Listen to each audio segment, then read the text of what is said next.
এটা হচ্ছে Yamaha FZS version 2 বাইকের থ্রোটল বডি। এটা এফআই বাইকগুলোতে কার্বোরেটর থাকে না, থ্রোটল বডি থাকে।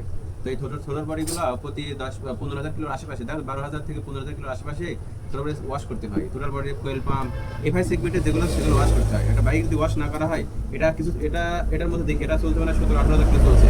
এটার মধ্যে কেমন মাইলেজ দেখায়, এগুলো হচ্ছে সেন্সর। এই এতটুকুই সেন্সার, যদি এটা যদি নষ্ট হয়ে যায়, এটা রিপেয়ার যোগ্য নয়। হ্যাঁ, এটা যদি নষ্ট হয়ে যায় পুরো বডিটাই চেঞ্জ করা লাগে। আর সেন্সার মধ্যে থাকে কি, দেখেন এর মধ্যে দেখেন ময়লা জমে যায়। এই যে এরকম কাঠ জমে গেছে, ঠিক আছে, এর মধ্যেও জমে গেছে। যখন কাঠ জমে যায় তখন যে এগুলো অটো চোখ কাজ করে, আরপিএম ধরে রাখতে সাহায্য করে। তো এই জিনিসগুলো প্রবলেম হয়ে যায়, তখন কাজ করতে পারে না, ময়লা হয়ে গেলে পারে।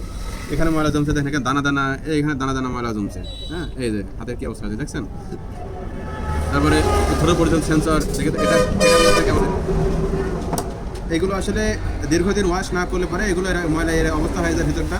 আর ময়লা এরকম পড়ে গেলে পরে সেন্সরগুলো সবগুলো অ্যাকুরেটভাবে কাজ করতে পারে। দেখা যাচ্ছে এটা আগে কাজ করছে, এটা পরে কাজ করছে, বা সেন্সরগুলো সঠিক হচ্ছে না পারলে পরে, সঠিক কাজ করতে না পারলে পরে একসময় দেখা যাচ্ছে থ্রোটল বডি, ইসিউ বা যে কোনো একটা ইলেকট্রনিক্স পার্ট, যে কোনো একটা মার খেয়ে যাওয়ার সম্ভাবনা থাকে।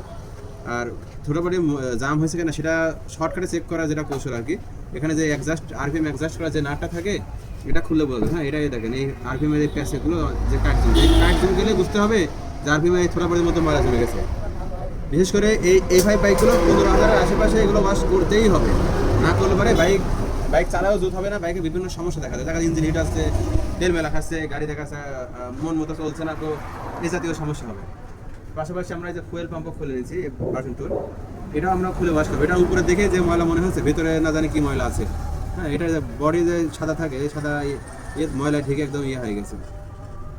দেখা যাক এটাকে কমপ্লিট করে তারপর এটার ভিতরে কেমন যে ছোটো বাইকগুলো পরিষ্কার ওয়াশ করার পরে এই যে নাটগুলো অবস্থা দেখছেন, নাট কত সাদা হয়ে গেছে। তারপরে এখানে আগে পরে যে ময়লাগুলো ছিল সেই ময়লাগুলো কিন্তু আর এখন আর নেই। হ্যাঁ, এখন সেন্সরগুলো সঠিকভাবে কাজ করতে পারে। এই যে এখানে কিন্তু অনেক প্রচুর ময়লা ছিল আর আশপাশ দিয়ে, এটা বিশেষ করে বেশি ছিল এর মধ্যে ময়লা। আর এইগুলোর মধ্যে তো অনেক ময়লা ছিল, বর্তমানে যের মধ্যে একদম ক্লিন করে দেওয়া হয়েছে। এখন লাগাই দিলে পরে এই পরিষ্কারগুলো করে রাখলে পরে বাইকগুলো অনেক ভালো চলে। এই এফআই বাইকের মেনটেন্যান্স করা লাগে না, শুধুমাত্র একটাই মেনটেন্যান্স করা লাগে 15,000 কিলো পর জাস্ট এগুলো ওয়াশ করতে হয়, কোনো কিছু রিপ্লেস করতে হয় না। যদি রিপ্লেস করার মতো কোনো কিছু হয়ে যায় সেক্ষেত্রে রিপ্লেস করতে হয়। বাট এফআই বাইকের মানে ক্লিন করা কাজটা সব থেকে বেশি হয় 15,000 কিলো পর। এখানে একটা গোল ওয়েল সেল থাকবে। হ্যাঁ, এটা অনেক সময় হারাই যায়, এটা হারাই গেলে কিন্তু সমস্যা হবে। এখানে দুইটা ওয়েল সেল থাকবে, ওয়েল সেলগুলো বিশেষ করে ঠিক রাখতে হবে লাগানোর সময়।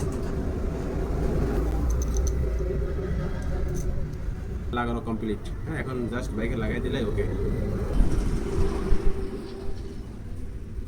এটা নাও লাগাই দাও।